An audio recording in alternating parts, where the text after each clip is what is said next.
Video பார்த்துட்டு இருக்க தந்தி TV நேரம் எல்லாத்துக்குமே ஒரு பெரிய ஹாய். ஸோ இன்றைக்கி நம்ம இயக்குனர் ஸ்டான்லி டாங் அவரோட இயக்கத்தில் ஜாக்கி சான் நடித்து வெளிவந்திருக்க படம் தான் லெஜண்ட்.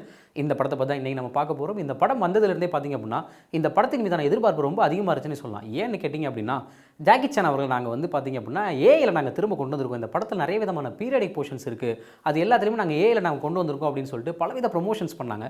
அந்த எதிர்பார்ப்பை இந்த படம் பூர்த்தி பண்ணுச்சா இல்லையா அப்படின்றத இந்த ஒரு ரிவ்யூவில் பார்த்து தெரிஞ்சுக்கலாம். இப்போ இந்த படத்தோட ஒன்லைனை பற்றி நம்ம தெரிஞ்சுக்கலாம். ஜாக்கி சான் அவர்கள் ஆர்கியாலஜிஸ்ட்டாக இருக்கார். அப்படி இந்த தொல்லியல் சார்ந்த ஒரு சில விஷயங்கள் பண்ணும்போது பார்த்திங்க அப்படின்னா அவருக்கு ஒரு பொருள் கிடைக்குது, ஒரு பதக்கம் மாதிரியான ஒரு பொருள். அவர் கனவுலையுமே இதே மாதிரியான ஒரு பொருள்னு வர்றதை அவர் நோட் பண்ணுறாரு. அதுக்கும் இதுக்கும் என்ன சம்பந்தம் அப்படின்றதெல்லாம் ஒரு பக்கம் போக, நம்ம வில்லன் அவர்கள் ஒரு ட்ரெஷர் கண்டை நோக்கி போயிட்டுருக்காரு.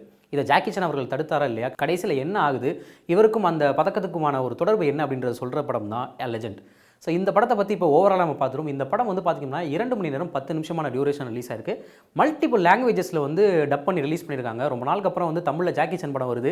அதுவும் தமிழில் வந்து பார்த்திங்க அப்படின்னா இந்த படத்தை வந்து விஜயபுரி வீரன் அப்படின்னு சொல்லி டைட்டில் வச்சு ரிலீஸ் பண்ணியிருக்காங்க. இப்போ இந்த படத்தோட பாசிட்டிவ் சைட்ஸ்லாம் நம்ம என்ன அப்படின்றத பார்த்துலாம். ஃபஸ்ட்டு நம்ம பாசிட்டிவாக நம்ம எதை பார்க்கலான்னு கேட்டிங்க அப்படின்னா நான் யாரை சொல்லுவேன்னு உங்களுக்கே தெரியும், ஜாக்கி சான் அவர்கள் தான். அண்ட் முக்கியமாக இந்த படத்தில் ஜாக்கி சானோட ஏஐ வந்து அந்த பழைய பீரியடிக் போர்ஷன்ஸ் அவரோட பாஸ்ட் டைமில் நடந்த விஷயங்கள்லாம் இந்த படத்தில் காமிச்சிருக்காங்க. அது ரொம்ப சூப்பராக ரொம்ப அமேசிங்காக இருந்துச்சுன்னு சொல்லலாம். அண்ட் முக்கியமாக வந்து பார்த்திங்க அப்படின்னா அந்த எமோஷன்ஸை கரெக்டாக கேரி பண்ணி அதை ப்ராப்பராக எமோட் பண்ணதான் இந்த படத்தோட மிகப்பெரிய ப்ளஸ்னே சொல்லலாம். ஏன்னா சும்மா ஏனோதானோ அப்படின்றத வந்து ஏஐ மூலமாக பண்ணாமல் அழுகிறதா இருந்தால் அழுகிற மாதிரியோ இல்லை எமோஷனாக சிரிக்கிற மாதிரியா இருந்துச்சுன்னா சிரிக்கிற மாதிரியும் வேறு மாதிரி சோகமாக இருக்கிற சீன்ஸ் எல்லாத்துலேயுமே ப்ராப்பராக சூப்பராக அழகாக வந்து சிஜி ஒர்க் பண்ணி ரொம்ப சூப்பராக பண்ணியிருக்காங்கன்னு சொல்லலாம். அது இந்த படத்துக்கு ஒரு மிகப்பெரிய ப்ளஸ்ஸாக இருக்குது. அண்ட் அடுத்த பாசிட்டிவ் நம்ம எதை பார்க்கலாம்னு கேட்டிங்கன்னா அடுத்து இந்த ப்ரெசென்ட் டைமில் இருக்கிற ஜாக்கி சான் அவர்கள் மனுஷனுக்கு வந்து வயசு ஆகுதா இல்லையா, சும்மா சூப்பராக சண்டை போடுறாரு. அவரோட மூவ்ஸ் எல்லாமே ரொம்ப இன்னமும் அந்த ஒரு நாஸ்டாலஜிக்கல் மொமெண்ட்டை கொடுக்கக்கூடிய மூவ்ஸாக இருக்குது. ஸ்டண்ட் எல்லாம் சும்மா வேறு லெவலில் இருக்குது அப்படின்றதெல்லாம் நம்ம ஒரு மிகப்பெரிய பாசிட்டிவாக இந்த படத்தில் நம்ம பார்க்கலாம்.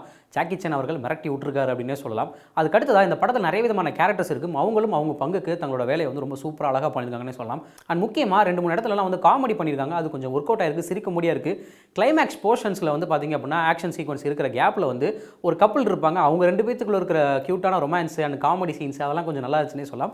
அது இந்த படத்துக்கு ஒரு மிகப்பெரிய ப்ளஸ்ஸாக இருந்துச்சுன்னே சொல்லலாம். சரி, நம்ம அதுக்கப்புறமா அப்படியே பார்த்திங்கன்னா நெகட்டிவ் பக்கம் வந்துடும். ஏன்னா நெகட்டிவ்ஸ் இந்த படத்தில் கொஞ்சம் அதிகமாக இருக்குன்னே சொல்லலாம். அண்ட் முக்கியமாக இந்த படத்தில் நெகட்டிவாக நம்ம எதை பார்க்கலான்னு கேட்டிங்கன்னா படத்தோட ஸ்க்ரீன் ப்ளே வெறும் 2 மணி நேரம் 10 நிமிஷம் தான். அதுக்காக நீங்கள் இது இப்படியா இவ்வளோ எழுத்தாக கொண்டு போகணும் அப்படின்ற மாதிரி ஒரு ஃபீலை கொடுக்குது. இந்த படம் வந்து பார்த்திங்க அப்படின்னா பீரியாடிக் போர்ஷன்ஸ், அதாவது கனவு நடக்கிற ஒரு சில காட்சிகளாகவும் இருக்கட்டும் சரி, இப்போ ப்ரெசன்ட் நடக்கிற ஒரு சில சீன்ஸாகவும் இருக்கட்டும் சரி, இது ரெண்டையுமே மேனேஜ் பண்ணி பேலன்ஸ் பண்ணுற ஒரு படமாக தான் இந்த படத்தை கொடுத்துருப்பாங்க. பட் ஆனால் அதுவே வந்து பார்த்திங்க அப்படின்னா ஒரு 2.5 மணி நேரம் நமக்கு ஒரு 3.5 மணி நேரம் 4 மணி நேரம் அப்படின்ற மாதிரி ஒரு ஃபீலை கொடுக்குது. ஸோ கிட்டத்தட்ட வந்து பார்த்திங்கன்னா அந்த பீரியாடிக் போர்ஷன்ஸ்லாம் வந்து ரொம்ப லேகாக ரொம்ப பேசிக்கிட்டே இருப்பாங்க. ஆக்ஷன் சீக்வன்ஸ்லாம் ரொம்ப அதிகமாக இல்லாமல் ரொம்ப கம்மியாக சும்மா பேசிக்கிட்டே இருக்கிற சீன்ஸை மட்டும்தான் ரொம்ப அதிகமாக வச்சிருக்காங்க.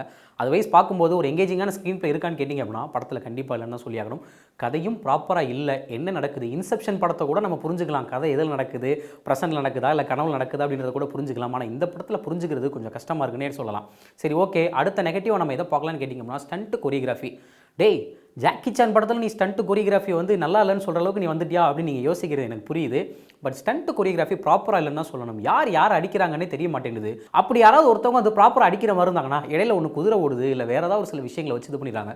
ஒரு ப்ராப்பரான ஃபைட் சீக்வன்ஸ் எந்த இடத்துல கரெக்டாக கேமரா பிளேஸ் பண்ணி அவங்க எங்கே அடிக்கிறாங்க, யார் அடிக்கிறாங்கன்ற மாதிரி ஒரு ப்ராப்பரான ஒரு டீட்டெயிலிங்கை கொடுத்துருந்தாங்க அப்படின்னா இந்த படம் இன்னும் நல்லா இருந்திருக்கும் அப்படின்னு தான் சொல்லணும். அந்த வகையில் இது வந்து ஸ்டண்ட் கொரியோகிராஃபி கொஞ்சம் போராக இருந்துச்சுன்னே சொல்லணும். அண்ட் முக்கியமாக நான் முன்னாடியே சொன்ன மாதிரி இந்த ஏஐயில் வந்து ஜாக்கி சான் பழைய ஜாக்கி சானை வந்து சின்ன வயசில் இருக்கிறவங்களாம் காமிச்சிருப்பாங்க. நம்ம ஜாக்கி சான் படங்கள் வந்து பார்த்துருப்போம். அவரோட ஃபைட்டிங் ஸ்டைல்ஸ்லாம் என்ன மாதிரி இருக்கும் அப்படின்னு சொல்லிட்டு அவங்க ஏஐ மூலமாக அவரை வந்து சூப்பராக அப்படியே ரெப்ளிகேட் பண்ணி கொண்டு வந்தாலும் அவரோட ஃபைட்டிங் ஸ்டைலை வந்து கொண்டு வரது ரொம்ப கஷ்டமாக இருக்குது.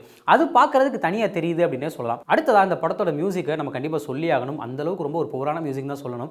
ஏன்னு கேட்டிங்க அப்படின்னா ஒரு படம் வந்து ஒரு பீரியாடிக் போர்ஷன்ஸில் ரொம்ப சண்டை போடுறாங்க, இது பண்ணுறாங்க, அதோட மியூசிக் எப்படி இருக்கணும்னா பிரம்மாண்டமாக இருக்கணும். பட் ஆனால் அது பிரம்மாண்டமாக இருக்கான்னு கேட்டிங்க அப்படின்னா பிரம்மாண்டமாக இல்லாமல் ஏதோ ஒரு சீரியல் டோனில் வந்து மியூசிக் போயிட்டுருக்கு. அது எமோஷன்ஸாக கனெக்ட் ஆகுதான்னு கேட்டிங்க அப்படின்னா கண்டிப்பாக இல்லைன்னு தான் சொல்லி ஆகணும்.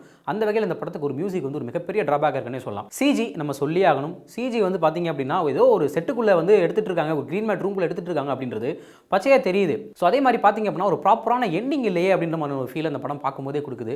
சரி, படத்தில் வேறு என்ன விஷயம் தான் ரொம்ப பாசிட்டிவாக ரொம்ப ப்ளஸ்ஸாக இருக்குன்னு கேட்டிங்க அப்படின்னா அந்த லாஸ்ட் 20 மினிட்ஸ் வர ஃபைட் சீக்வன்ஸ் தான் ரொம்ப ப்ளஸ்ஸாக இருக்குன்னே சொல்லலாம். அதை தாண்டி படத்தில் காட்டியிருக்க மற்ற விஷயங்கள் எதுவுமே படத்தோட ஒன்றுக்கு ஒன்று ஒட்டாமல் இருந்தது தான் ஒரு மிகப்பெரிய ஒரு ட்ராபேக்காகவே இருந்துச்சுன்னு சொல்லலாம். அந்த இடத்துல தான் படத்தோட உயிரே இருக்குன்னே சொல்லலாம். அண்ட் முக்கியமாக வந்து படத்தில் சிஜி வந்து இப்படி பண்ணிட்டீங்களே, படத்தில் வந்து ஒரு மாதிரி கதையே இல்லையே, திரைக்கதை வந்து இந்த அளவுக்கு ரொம்ப ஸ்லோவாக இருக்கே அப்படின்ற ஃபீலை இந்த படம் பார்த்துட்டு வெளியே வரவங்க எல்லாருமே சொல்கிற விஷயங்களை அது முக்கியமான ஒரு ஒன்றா இருக்குது. ஸோ மொத்தத்தில் இந்த படம் ஜாக்கி சான் அவர்களோட அந்த நாஸ்டாலஜிக்கல் மூமெண்ட் ஃபீலை வந்து கொடுத்துச்சான்னு கேட்டிங்க அப்படின்னா ஒரு சில இடங்களில் கொடுத்துச்சு, ஒரு சில இடங்களில் கொடுக்க தவறுச்சுன்னு தான் சொல்லி ஆகணும். ஸோ மொத்தத்தில் இந்த படம் வந்து ஆவரேஜுக்கும் கீழே தான் இந்த வாரத்துக்கு ரிலீஸ் ஆயிருக்குன்னு சொல்லி இந்த வீடியோ நான் இதோட முடிச்சுக்கிறேன்.